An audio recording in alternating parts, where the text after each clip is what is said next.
มันกลับบ้านแล้ววันที่2 เดือน5วันที่2ขึ้นยนต์อยู่สนามบินลาวแล้วก็ไปไทยเราไปไทเปแล้วไปซานฟราน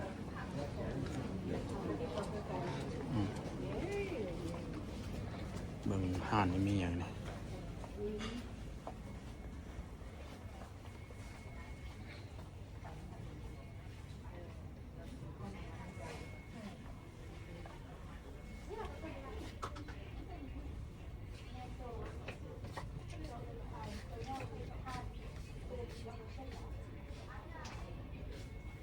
มีเหล่าแซ่บ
วันนี้มาฮอดกรุงเทพกำลังจะกลับบ้านเราจะไปไทเปตอนนี้อยู่3:45นี่แหละบ่ายๆจังหน่อย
วันนี้we want to eat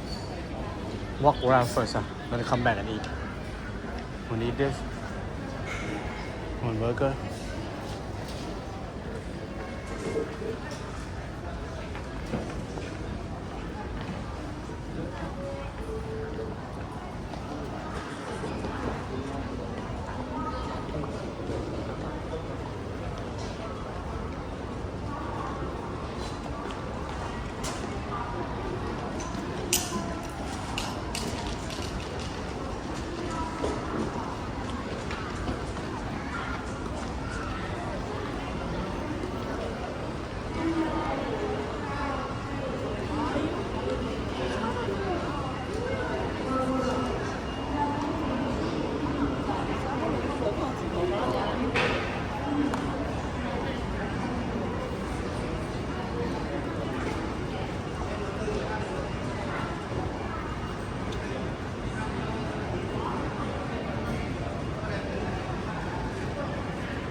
Chinatown อยู่ airport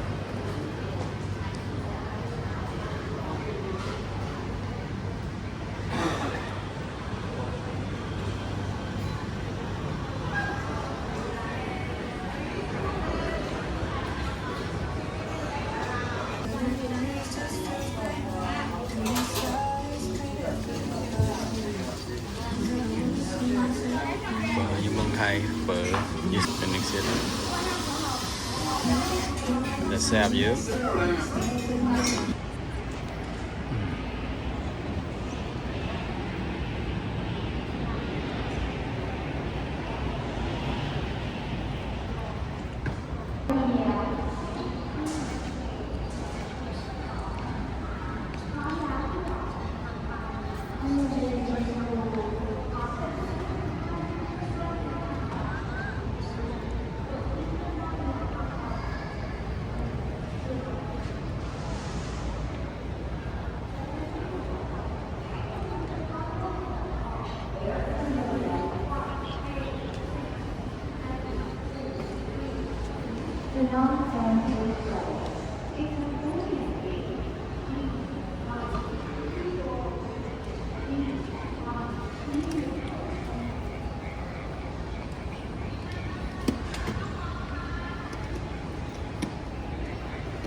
transfer อยู่ไทเป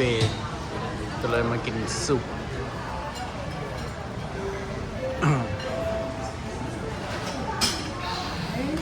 มันจะเป็นยังไงแซ่บบ่ลองบ่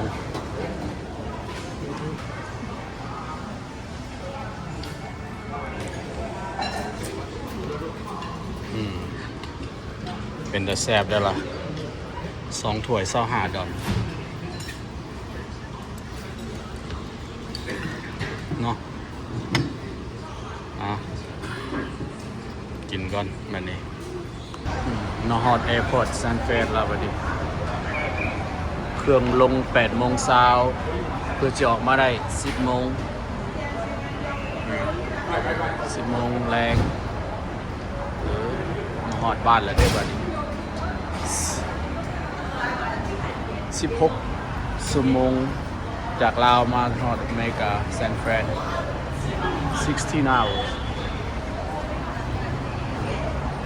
1 ชั่วโมงหนึ่งจากลาวไปหาไทยจากไทยไปหาไทเป4 ชั่วโมงจากหันมานี่11 ชั่วโมงฮอดซานเฟรนโอเคคลิปนี้ก็ขอจบแค่นี้ละขอบใจละลาย